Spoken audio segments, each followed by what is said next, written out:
សោកឬទុក្ខគឺជាជម្រើសសុភមង្គលរបស់មនុស្សមិនស្ថិតនៅលើការមានទ្រព្យតិចឬទ្រព្យច្រើននោះឡើយសុភមង្គលគឺអាស្រ័យលើចិត្តគំនិតរបស់មនុស្សជាចម្បងកាលណាចិត្តគំនិតរបស់មនុស្សដោតសំខាន់លើអ្វីតែជីវិតរបស់ពួកគេក៏ទៅតាមនោះជីវិតជាជម្រើសបើជ្រើសសុខនោះនឹងបានសុខហើយបើជ្រើសយកទុក្ខក៏នឹងបានទុក្ខវាប្រៀបដូចជាយើងមានរបស់ពីរយ៉ាងនៅចំពោះមុខគឺភ្លើងនិងទឹកបើចុះទឹកគឺត្រជាក់បើចូលភ្លើងគឺក្តៅនៅក្នុងសៀវភៅ Meditation របស់អធិរាជរ៉ូម៉ាំង Marcus Aurelius ដែលជាទស្សនវិទូស្តូអិកនិយមបានសរសេរថា Choose not to be harmed and you won't feel harmed. Don't feel harmed and you haven't been. កុំជ្រើសរើសយកការទុកជាចាប់នោះអ្នកនឹងមិនមានអារម្មណ៍ថាការទុកជាចាប់ទេកាលណាមិនមានអារម្មណ៍ដូចនោះអ្នកក៏ទទួលបានវាដែរចូលសម្លឹងពិភពលោកក្នុងរូបភាពដែលយើងចង់បានប្រកបដោយភាពយ៉ាងពិតប្រាកដខ្លាំងក្លានោះពិភពលោកនឹងរៀបចំរូបភាពទាំងនោះមកឲ្យយើងចូលសូមនោះតែងនឹងមកឲ្យអ្នកចូលរកនោះអ្នកនឹងឃើញចូលគោះនោះតែងនឹងបើកឲ្យអ្នកលូកា 11:9-10 រើសរឿងល្អជីវិតពិតមានតម្លៃណាស់បើជីវិតមានតម្លៃយើងត្រូវការរើសរឿងដែលមានប្រយោជន៍ដាក់ខ្លួនសម្អាតចិត្តឲ្យស្អាតរាងកាយត្រូវហ្វឹកហាត់ឲ្យមាំមួនសុខភាពត្រូវថែឲ្យល្អមិនឲ្យតណ្ហាគ្រប់គ្រងលើអារម្មណ៍ជាងឡើយនឹងខុសចេះកែដឹងត្រូវក៏កាន់តែធ្វើឲ្យល្អរឿងជីវិតទោះជាមានឬក្រក៏មានក្តីសុខឲ្យតែយើងចេះសង្កត់ចិត្តឲ្យរឹងមាំព្រមសួររស់ក្នុងសភាពខ្លាំងក្លាជានិច្ចបើយើងខ្សោយសំបីតែខ្លួនឯងក៏គ្រប់គ្រងមិនបានដែរចិត្តរឹងមាំមិនអាស្រ័យរបស់ខាងក្រៅមិនពឹងក្តីសុខពីអ្វីដែលគេផ្ដល់ឲ្យនោះឡើយរស់ក្នុងសភាពជាខ្លួនឯងជារឿងល្អបំផុតចូលផ្លាស់ប្ដូរខ្លួនឯងពីអាក្រក់ទៅល្អការគិតអវិជ្ជមានទៅវិជ្ជមាននិងរើសរឿងល្អដាក់ខ្លួនទើបធ្វើឲ្យជីវិតសុខសាន្តចិត្តរឹងមាំយោងតាមសភាពខាងក្រៅមនុស្សអាចជ្រើសរើសរាងកាយរឹងមាំប្រសើរជាងចិត្តរឹងមាំប៉ុន្តែយើងភ្លេចគិតថានោះអាចបាត់បង់អវយវៈខ្លះតែនៅអាចរស់បានដោយក្តីរីករាយតែមនុស្សដែលបាត់បង់ការគ្រប់គ្រងចិត្តឬជាមនុស្សមានជំងឺផ្លូវចិត្តធ្ងន់ធ្ងរនឹងអាចឈានទៅដល់ការសម្លាប់ខ្លួនឯងដោយខ្វះការគិតពិចារណាស្ថិតក្នុងភាពងងឹតងងល់មិនយល់ពីតម្លៃរបស់ខ្លួនមានមនុស្សណាស្លាប់ដោយបេះដៃមួយជំហៀងនោះទេប៉ុន្តែមានតែមនុស្សដែលមានជំងឺផ្លូវចិត្តតែប៉ុណ្ណោះដែលអាចសម្លាប់ខ្លួនឯងបានភាពរឹងមាំខាងផ្លូវចិត្តគឺជាធម៌ពលជំនះរាល់កិច្ចការលំបាកទាំងឡាយដែលចូលមកកាន់ជីវិតហើយវាមិនអាចបំផ្លាញយើងបានទេព្រោះភាពជាមនុស្សរឹងមាំតែងតែមានការគិតវែងឆ្ងាយមានទស្សនវិស័យទូលំទូលាយមានការឆ្លើយតបប្រកបដោយវិជ្ជមានជាផ្នែកមួយនៃដំណោះស្រាយមិនមែនជាផ្នែកនៃបន្ទុកបញ្ហាឡើយលើសពីនេះចិត្តរឹងមាំទៅបានលុះត្រាតែទទួលការលុតដំនៅក្នុងភ្លើងនៃឧបសគ្គដូច្នេះកុំខ្លាចបញ្ហាហើយត្រូវយកបញ្ហាជាការលុតដំផ្លូវចិត្តវិញដំណើរនៃជីវិត ដំណើរជីវិតរបស់មនុស្សយើងប្រៀបបីដូចដំណើរនៃព្រះអាទិត្យដូច្នោះដែរគឺរះហើយក៏លិចកាត់ហើយក៏ស្លាប់វិលចុះវិលឡើងតាមច្បាប់នៃវដ្តពេលដែលមនុស្សយើងកើតមកលើផែនពុស្ធានេះគឺទទេហើយពេលស្លាប់ទៅវិញក៏ទទេក៏ប៉ុន្តែក្នុងរយៈពេលដែលមនុស្សយើងរស់នៅលើផែនពុស្ធានេះមនុស្សបានជួបប្រទះរឿងរ៉ាវជីវិតជាច្រើនឥតគណនាអំឡុងពេលដែលមនុស្សបានផ្ញើជីវិតលើផែនពុស្ធាជាងនេះមនុស្សបានជាប់ជំពាក់នឹងពាក្យថាចំណងត្រូវបានមនុស្សឲ្យនិយមន័យខុសគ្នាតែយើងអាចសរុបនិយមន័យរបស់ចំណងជារួមបានថាចំណងជាសេចក្តីប្រាថ្នាជាគោលបំណងជាសេចក្តីត្រូវការចង់បានរួមទាំងសេចក្តីស្រេកឃ្លានផងដែរចំណងរបស់មនុស្សមាន3ដំណាក់កាលធំគឺដំណាក់កាលកើតភ្លាមមនុស្សមានចំណងចង់បរិភោគចង់ផឹកទឹកចង់ទទួលបានការការពារចង់បានសេចក្តីសុខចំណងចង់បានការស្រឡាញ់ពីម្ដាយនិងអ្នកដទៃលុះចូលដល់ដំណាក់កាលវ័យកណ្ដាលមនុស្សចង់រៀនពូកែចង់មានការងារល្អចង់បានលុយចង់បានឡានចង់បានផ្ទះចង់បានគ្រួសារចង់បានសុភមង្គលចង់បានកេរ្តិ៍ឈ្មោះលុះដល់ពេលខ្លួនចិត្តស្លាប់ក៏ប្រាថ្នាចង់កើតជាក្មេងម្ដងទៀតចង់មានសុខភាពល្អចង់ឲ្យកូនចៅនៅចិត្តចង់ឲ្យអ្នកដទៃចង់ចាំឈ្មោះខ្លួនលាក់នឹងលាក់ការមានចំណងនឹងមានប្រយោជន៍កាលបើចំណងបានបម្រើផលឲ្យមនុស្សជាតិឬអ្នកដទៃតែចំណងនឹងមានឥទ្ធិពលអាក្រក់បើមនុស្សយកចំណងដើម្បីបម្រើតែប្រយោជន៍ខ្លួនឯងបើយើងនិយាយពីជីវិតយើងមិនអាចបំភ្លេចពាក្យទុក្ខបានឡើយព្រះសម្មាសម្ពុទ្ធទ្រង់បានត្រាស់សម្ដែងថាជីវិតគឺជាទុក្ខចាប់តាំងពីយើងកើតមកភ្លាមយើងក៏មានទុក្ខភ្លាមក្នុងដំណើរជីវិតរបស់មនុស្សម្នាក់មាននរណាដែលអាចគេចផុតពីបញ្ហាបានឡើយអ្នកខ្លះជួបបញ្ហាតាំងតែពីកើតមកម្លេះដោយសារមានកាយសម្បទាមិនគ្រប់គ្រាន់គ្រួសារខ្លះ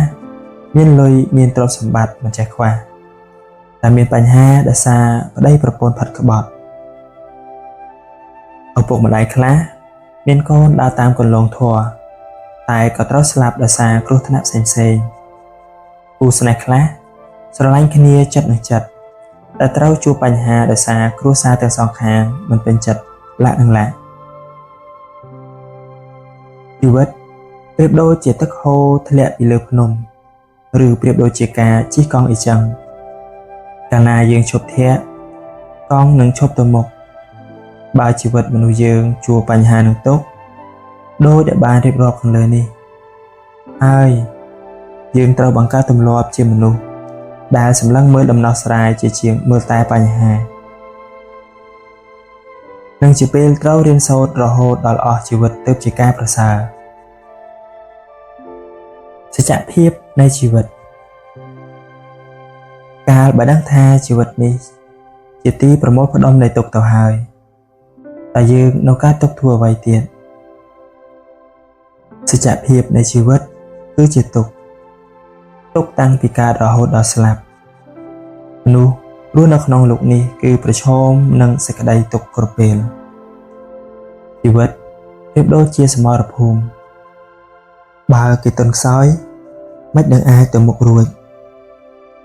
ដំណើរជីវិតប្រៀបនឹងទូកដែលអណ្ដែតលើទឹក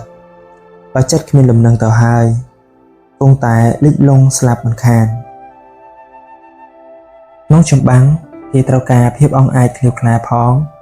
និងសេចក្តីអត់ធ្មត់ផងចំណែកក្នុងឆាកជីវិតគេត្រូវការស្មារតី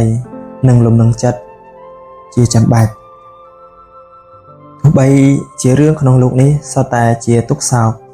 ក៏យើងមិនចេះតែទុក្ខសោកតាមរហូតនោះទេព្រោះក្នុងជីវិតចង់ព្រួយក៏ព្រួយទៅចង់សប្បាយក៏សប្បាយទៅ មានតែមនុស្សដែលចង់រំដោះខ្លួនចេញពីលោកនេះទេតែអាចជៀសពីទុក្ខបានច្រើន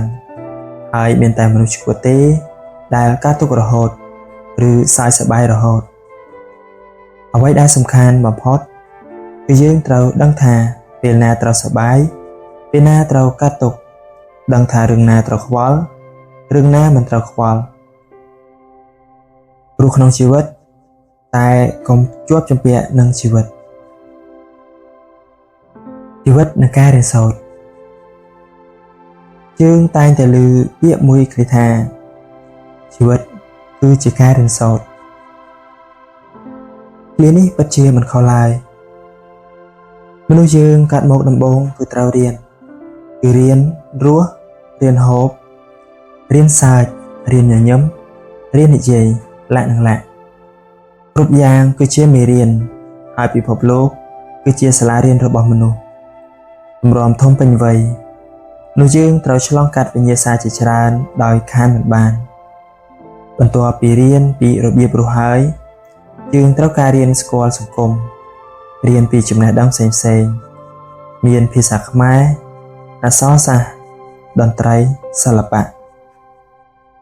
ដែលសុទ្ធសឹងជាមេរៀនដ៏សំខាន់សម្រាប់មនុស្សទ្រទ្រង់ជីវិតគេបន្តទៅមុខការរៀនសូត្រពេលខ្លះយើងគិតថាលំបាកតែយើងពិតជាមិនអាចរស់ដោយគ្មានការរៀនសូត្របានទេក្នុងជីវិតមនុស្សគេចាំបាច់រៀនសូត្រព្រោះអ្វីគឺព្រោះតែដើម្បីតម្រង់ផ្លូវឲ្យជីវិត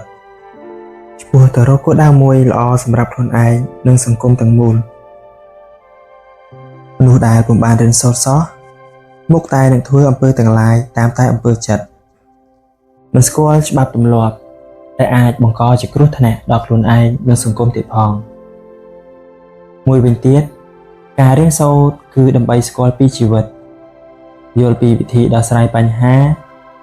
ក្នុងពេលទាល់ច្រកពេលជីវិតជួបនឹងសេចក្តីទុក្ខខ្លាំងបំផុតជនដែលមិនបានរៀនក៏រមែងធ្វើអំពើខុសឆ្គងផ្សេងៗចំណែកវិញ្ញូជនក៏ចេះទាល់ច្រកដែរតែចំណេះដឹងនោះ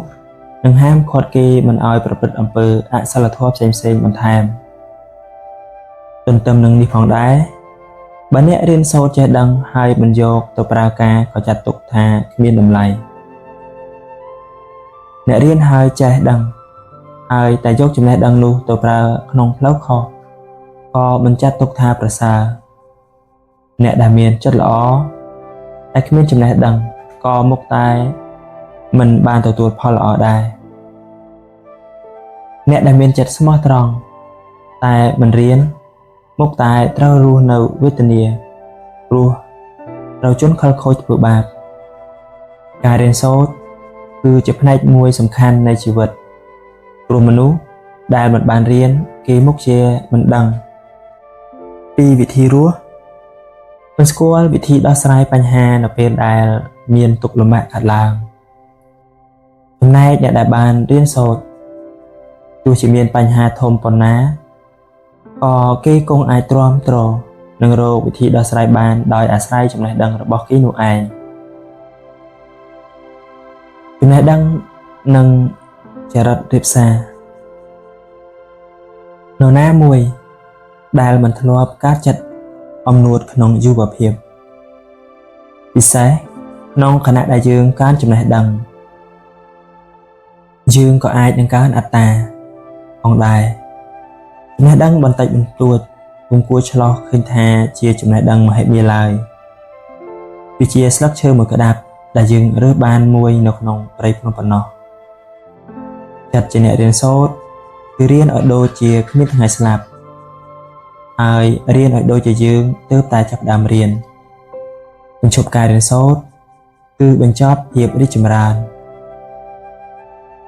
ទន្ទឹមនឹងការរៀនសូត្រកិរិយារៀបសារក៏ត្រូវតែអមដំណើរគ្នានៅក្នុងគម្ពីរស្រីហេតុបទេសពោលថាការរៀននិងកិរិយារៀបសារត្រូវតែទៅព្រមគ្នាការលើកតម្កើងខ្លួនឯងឲ្យខ្ពស់ហួសពេកមិនល្អមើលទេហើយក៏មិនមែនជាការត្រឹមត្រូវទៀតផង ចំណែកនៅក្នុងទ្រឹស្ដីគ្រឹះសាសនាបានលើកឡើងថាអ្នកដែលមានចិត្តរៀបសារនឹងទទួលបានផែនដីទាំងមូលជាសម្បត្តិបើថាអ្វីគ្រប់យ៉ាងមិនអាចថិតថេរនៅក្នុងដៃមនុស្សប្រហើនកងកាច់ឡើយនោះល្ងងតែរៀបសារហៅថាឆ្លាតឯមនុស្សឆ្លាតតែក្អេងក្អាងហៅថាជាមនុស្សល្ងងវិញមាននរណាឲ្យតម្លៃមនុស្សដែលខូចចរិតឡើយទោះបីបុគ្គលនោះរៀនដល់បណ្ឌិតក៏ដោយចុះត្រូវរៀនសូត្រជានិច្ចហើយកុំភ្លេចយកកិរិយារៀបសារទៅជាមួយអ្នកណាធ្វើយ៉ាងនេះបាននឹងក្លាយជាមនុស្សសង្ហាបំផុតក្នុងភ្នែកមហាជន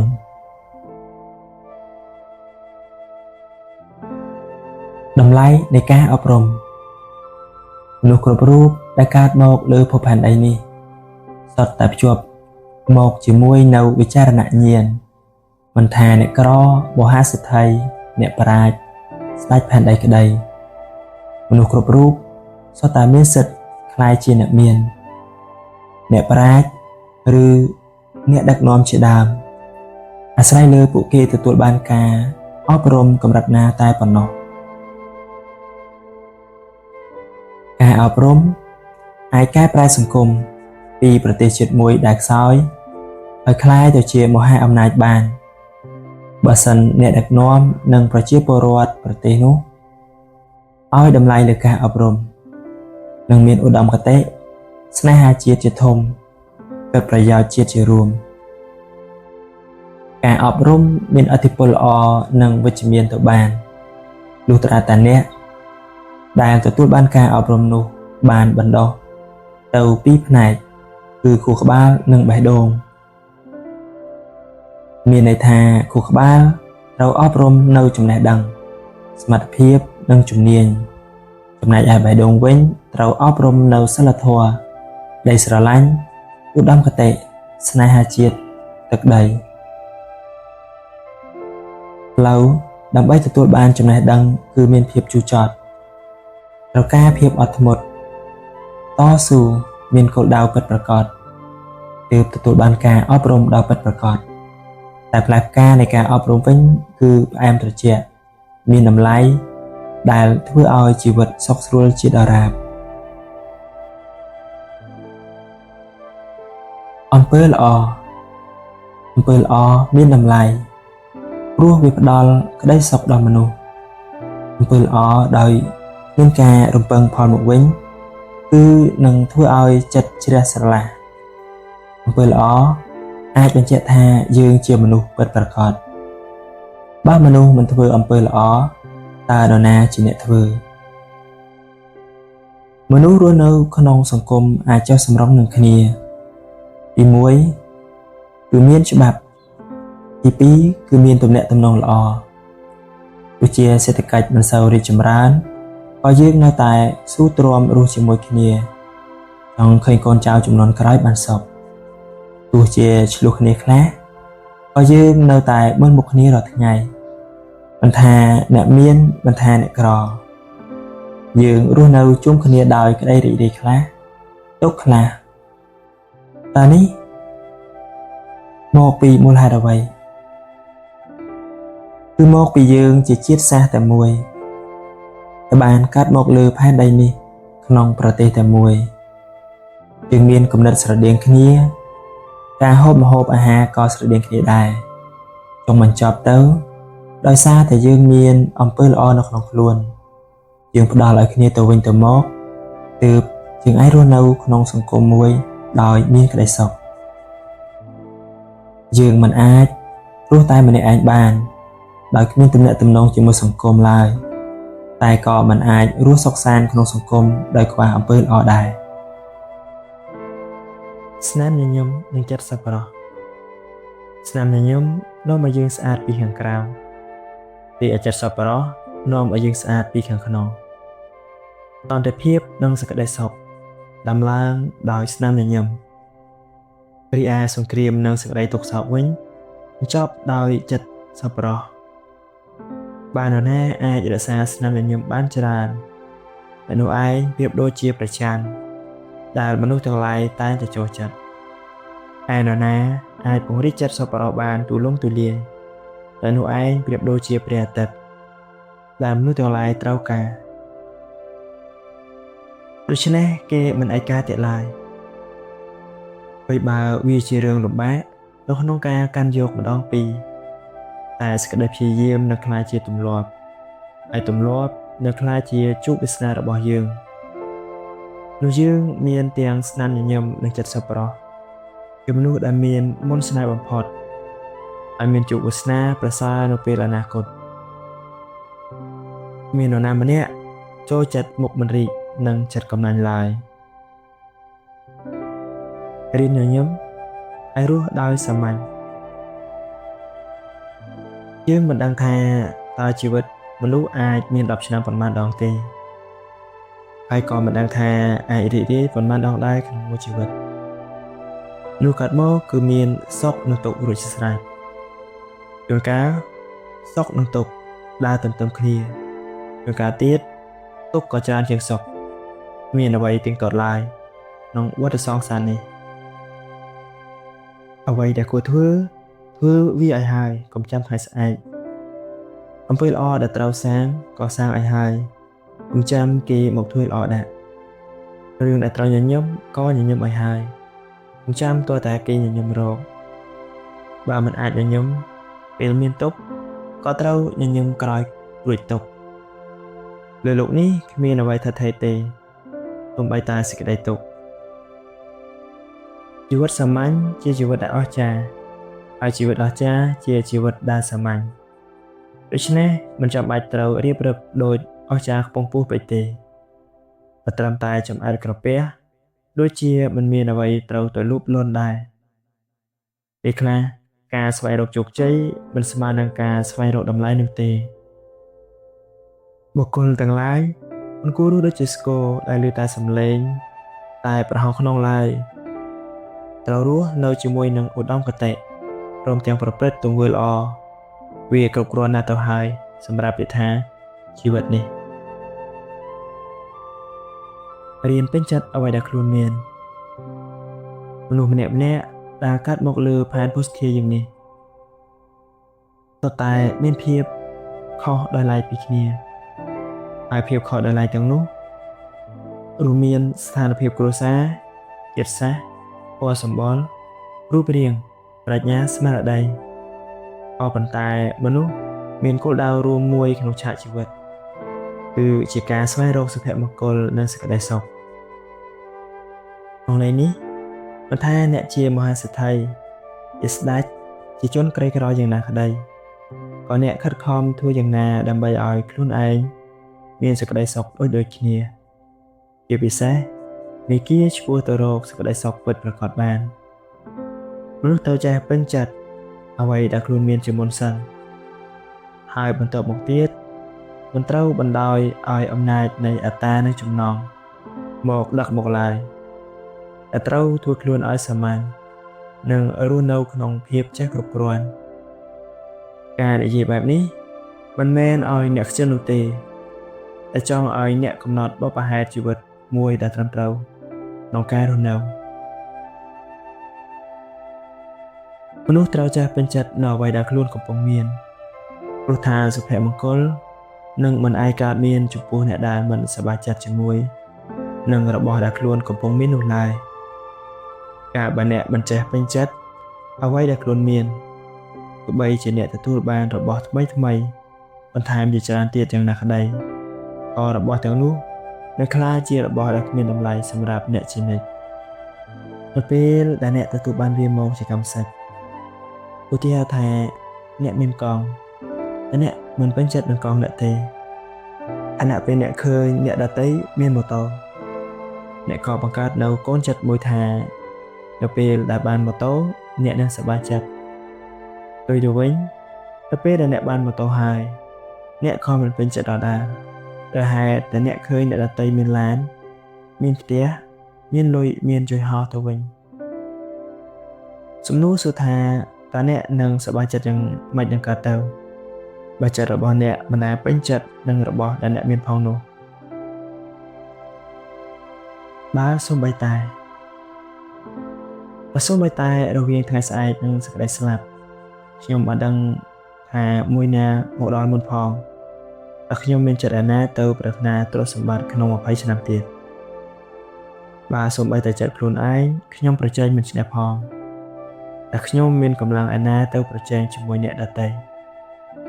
បើសូម្បីតែសេចក្តីសុខរបស់ខ្លួនឯងខ្ញុំរកមិនបានផងតែមានលទ្ធភាពឯណាទៅរកក្តីសុខឲ្យអ្នកដទៃបើសូម្បីតែខ្ញុំតែងរវើរវាយមិនស្មោះត្រង់នឹងខ្លួនឯងផង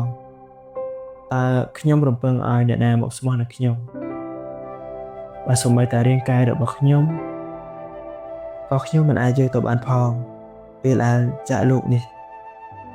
តើខ្ញុំសន្សំភាពលោភលន់ក្នុងខ្លួនល្បីអ្វីជីវិតហាក់ដូចជាមិនលំបាកណាស់ទេតែហេតុអីទើបខ្ញុំចេះតែធ្វើឲ្យវាទៅជារឿងលំបាកទៅវិញបើត្រឹមតែមួយរស់ហេតុអីខ្ញុំចាំបាច់ប្រកួតប្រជែងចាំបាច់យកឈ្នះយកចាញ់ចាំបាច់ចង់គំនុំកេងប្រវ័ញ្ចគ្រប់បែបយ៉ាងបោកជារបស់ខ្លួនឯងជីវិតប្រៀបដូចជាទូកដែលអណ្ដែតកណ្ដាលមហាសមុទ្របើសិនជាខ្ញុំមិនចេះទប់លំនឹងខ្លួនទូករបស់ខ្ញុំនឹងត្រូវលិចបើសិនជាខ្ញុំមិនដឹងគោលដៅក៏គោនឹងត្រូវស្លាប់នៅកណ្ដាលមហាសាគរដោយអស់កម្លាំងជាមិនខានហេតុនេះការដែលរស់នៅក្នុងជីវិតនេះខ្ញុំត្រូវចេះទប់លំនឹងចិត្តកុំឲ្យក្លែងក្លងតាមចិត្តលោភលន់ត្រូវតែចេះស្កប់ស្កល់ត្រូវដឹងពីគោលដៅរបស់ខ្លួនឯងថាចង់ទៅណាហើយត្រូវភ្ញាក់រលឹកជានិច្ចព្រោះមរណភ័យនៅក្បែរខ្លួនខ្ញុំគ្រប់ពេលអ្នកដែលខ្ញុំត្រូវយកឈ្នះដំបូងគឺខ្ញុំខ្លួនឯងអ្នកដែលខ្ញុំត្រូវខ្វាយខ្វល់ដំបូងគឺខ្ញុំខ្លួនឯងអ្នកដែលត្រូវខ្ញុំស្មោះត្រង់ដំបូងគឺខ្លួនឯងអ្នកដែលខ្ញុំត្រូវពឹងពាក់ដំបូងគឺខ្ញុំខ្លួនឯងដោយពាក្យចាស់ពោលថាខ្លួនទីពឹងខ្លួនទៅពេលយើងជាទីពឹងនៃខ្លួនយើងក៏ក្លាយជាទីពឹងសម្រាប់អ្នកដទៃបានប្រឹងចុះតែកំប្រឹងហួសជីវិតគឺជាការតស៊ូជីវិតគឺជាការរៀនសូត្រជីវិតគឺជាការរៀនរស់និងហាត់ស្លាប់ជីវិតគឺជាការបម្រើនរនាលនឹងឧបសគ្គជីវិតនេះបើមិនប្រឹងច្បាស់ជាវេទនាមិនខានតែសូមកុំប្រឹងពេកអីព្រោះនឹងក្លាយជាគ្រោះថ្នាក់ឬបរាជ័យទៅវិញការប្រឹងហួសកម្លាំងជាឧបសគ្គធំខាងដើមនៃការសម្រេចសពកិច្ចការទាំងអស់ស្រីហេតុតប្រទេសអ្នកជំងឺបានដឹងថាខ្លួនឈឺធ្ងន់ហើយតែមិនចេះប្រមាណកម្លាំងមិនចេះសម្រាប់ព្យាបាលច្បាស់ជាស្លាប់នឹងទម្ងន់កិច្ចការអ្នករកស៊ីបានដឹងថាខ្លួនរកលុយដើម្បីបម្រើសុភមង្គលតែរវល់រហូតដកដង្ហើមលែងបានរវល់លែងមានពេលជាមួយគ្រួសារបើជាជួបនឹងភាពសោកក្រោះក្នុងជីវិតអ្នកធ្វើការកើតបានដឹងថាខ្វះសមត្ថភាពតែខំស្រវាយយកមុខតំណែងច្រើនក្នុងពេលតែមួយច្បាស់ជាបរាជ័យក្នុងការងារលាក់នឹងលាក់ដូច្នេះនៅពេលប្រឹងគេត្រូវគិតគូរផងដែរពីបញ្ហាមួយចំនួនផងដែរដូចជាសុខភាពសុភមង្គលនិងសមត្ថភាពជាដើមទៅមើលទៅធម្មជាតិតាមឈើទាំងឡាយបញ្ចេញផ្លែផ្កាទៅតាមរដូវរបស់វាដោយមិនប្រញាប់ប្រញាល់ពេកនោះឡើយប៉ុន្តែនៅតែមានផ្លែផ្កាល្អទៀតមកនោះយើងវិញគ្រប់យ៉ាងមិនអាចបង្ខំខ្លួនឯងរហូតឡើយប្រចេះអត់ធ្មត់រងចាំពេលវេលាខ្លះផងរស់ដោយសងកម្មក្នុងសង្គមយើងសពថ្ងៃតែងឮពាក្យថាសងព្រេងភ្ជាប់ជាមួយនឹងជីវិតឧទាហរណ៍ជីវិតគឺជាការផ្សងព្រេងជីវិតគឺជាដំណើរផ្សងព្រេងជាដើមតាមពិតទៅជីវិតមនុស្សយើងហាក់ដូចជាការផ្សងព្រេងមួយមែនយើងកើតមកក្នុងពិភពលោកនេះដោយមិនដឹងអ្វីសោះយើងរស់ធំធាត់ឡើងក៏ត្រូវជួបនឹងបញ្ហាផ្សេងៗបន្តបន្ទាប់ជីវិតយើងប្រៀបដូចជាដំណើរផ្លូវដ៏វែងឆ្ងាយមួយដែលសូម្បីតែខ្លួនឯង ក៏មិនដឹងថាយើងមកពីណាទៅតណានឹងថាទីបញ្ចប់នៅឯណាអ្វីក៏យើងមិនដឹងដែរព្រោះហេតុនេះហើយបានជាយើងនិយមប្រើពាក្យថាផ្សងព្រេងប៉ុន្តែបើយើងសង្កេតឲ្យហ្មត់ចត់ទៅពាក្យថាផ្សងព្រេងនេះមិនទាន់មានន័យគ្រប់គ្រាន់ទេជីវិតមិនត្រឹមតែជាការផ្សងព្រេងទេតែជីវិតគឺជាការផ្សងកម្មមែនទេទៅជីវិតយើងពិតជាលំបាកគឺលំបាកសពបែបយ៉ាងតាំងពីកើតមកដូច្នេះហើយទើបយើងតែងឃើញទារកដែលកើតភ្លាមចេះយំមុនគេក្រោយពីកើតយើងជួបនឹងការលំបាកដោយជំងឺផ្សេងៗនិងបញ្ហាកាន់តែធំដល់ក្តីគឺជីវិតកាន់តែលំបាករាប់ពាន់ដងការលំបាកទាំងនេះមិនមែនជារឿងដែលមនុស្សអាចឆ្លងកាត់ដោយផុយៗនោះទេវាទាមទារនៅការតស៊ូទើបអាចទៅរួចការលំបាកទាំងនោះមានក្នុងជីវិតក៏ដោយសារកម្មជាអំពើដែលមនុស្សបានធ្វើដែលអាចជាអំពើល្អនិងអំពើអាក្រក់តាមទស្សនៈពុទ្ធសាសនាកម្មនេះឯងមានឥទ្ធិពលមកលើជីវិត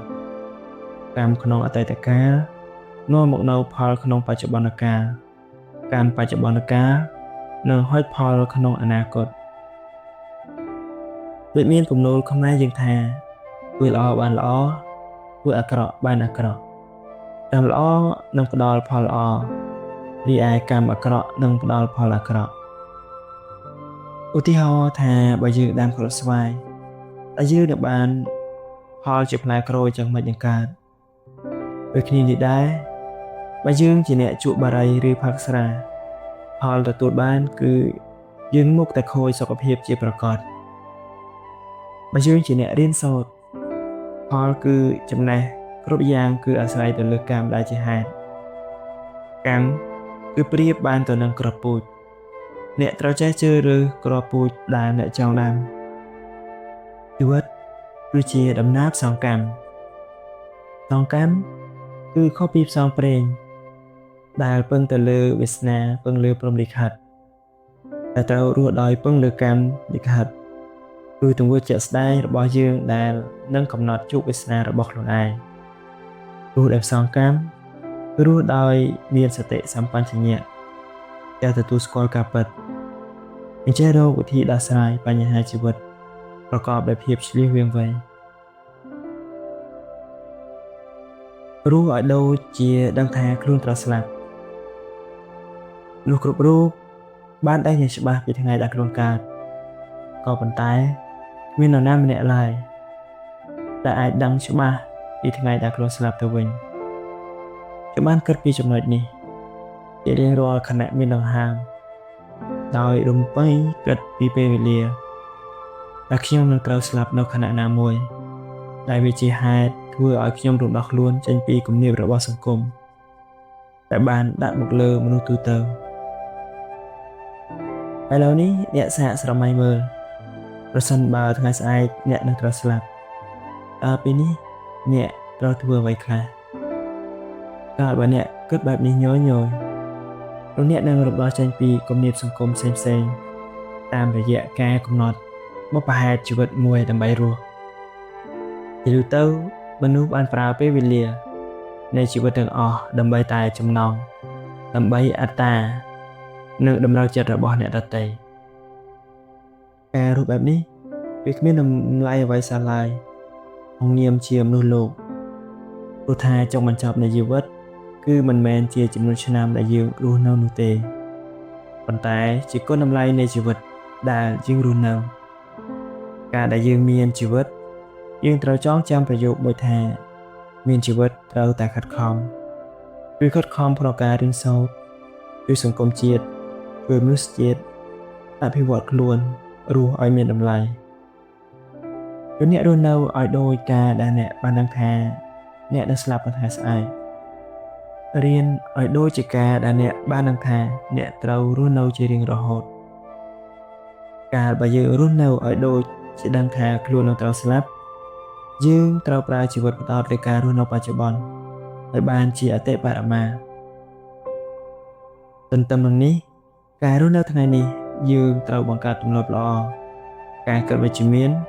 ការដឹងគុណការតស៊ូធ្វើកិច្ចការណាដែលបម្រើប្រយោជន៍ឲ្យអ្នកដទៃនិងផ្ដល់ក្តីស្រឡាញ់ចំពោះមនុស្សគ្រប់គ្នាយើងមិនត្រូវរស់នៅក្នុងអតីតកាលទេយើងត្រូវតែរៀនពីវាបានហើយព្រោះថាយើងមិនអាចទាញពេលវេលាត្រឡប់ថយក្រោយបានសូម្បីតែ1វិនាទីដើម្បីកែប្រែរឿងដែលយើងធ្លាប់បានធ្វើខុសបន្ថែមពីនេះទៀតយើងក៏មិនត្រូវព្រួយបារម្ភដែរពីរឿងអនាគតយើងគ្រាន់តែរៀបចំគម្រោងផែនការគោលដៅដែលត្រូវធ្វើឲ្យបានច្បាស់លាស់ទៅបានហើយព្រោះអនាគតជារឿងមិនទៀងល្អឬអាក្រក់ល្អនិងអាក្រក់ជាពាក្យពីរម៉ាត់ផ្សេងគ្នាដែលយើងតែនិយមវិនិច្ឆ័យទៅលើរឿងអ្វីមួយក្នុងវចនានុក្រម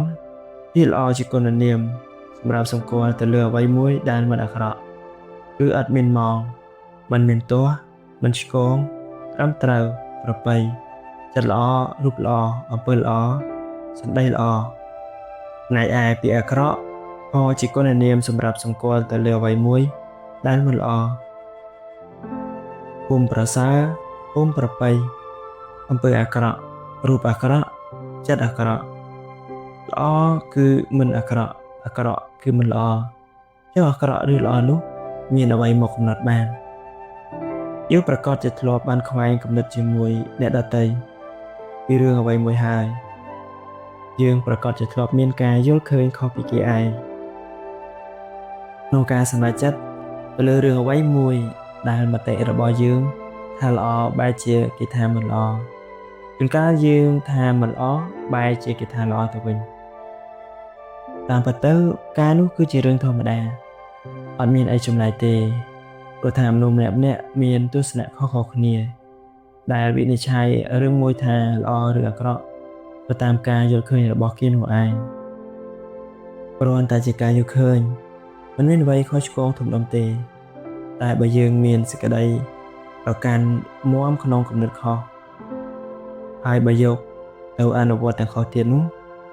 ជាភាពគ្រោះថ្នាក់តែម្ដងការវិតម្លៃរឿងមួយឲ្យបានត្រឹមត្រូវមិនមែនកំណត់ដោយសេចក្តីមានះទេតែត្រូវមានហេតុផលសមស្របតាមសភាពពិតជាក់ស្ដែងនិងបរិបទរបស់វាយល់ការយើងថាត្រឹមត្រូវបានតែមួយជ្រុងដោយមិនបានមើលឲ្យគ្រប់ជ្រុងជ្រោយជ្រុងដែលយើងមើលឃើញតែអ្នកដទៃមិនឃើញដូចក៏បង្កជាការខ្វែងគំនិតឬការគំនិតទាំងពីរអាចត្រូវដូចគ្នាតែត្រូវក្នុងបរិបទឬទីតាំងខុសគ្នាគឺប្រៀបដូចជាមនុស្សពីរនាក់ដែលឈរទៅមុខគ្នាដើម្បីឲ្យពិនិត្យមើលលេខ9ឬ6ច្បាស់ជាម្នាក់ថាលេខនោះជាលេខ6ហើយម្នាក់ទៀតថាជាលេខ9ទៅវិញដូច្នេះពេលខ្លះយើងពិបាកបែងចែកខុសឬត្រូវល្អឬអាក្រក់ណាស់ប៉ុន្តែដើម្បីឈានទៅរកសច្ចភាពមុននឹងកំណត់រឿងមួយថាល្អឬអាក្រក់យើងក៏បីតម្កល់ចិត្តនៅកណ្ដាលសិនព្រោះកាលបើចិត្តលំអៀងទៅខាងណាហើយយើងប្រកាសជាយល់ខាងនោះត្រូវហើយដោយពាក្យថាឃ្លានឆ្ងាញ់ស្រឡាញ់ល្អឯនេះការតាំងចិត្តជាកណ្ដាលឧបេក្ខាទើបមើលបានច្បាស់និងបានចែកបានល្អចិត្តឧបេក្ខាគឺយកសច្ចភាពជាសំខាន់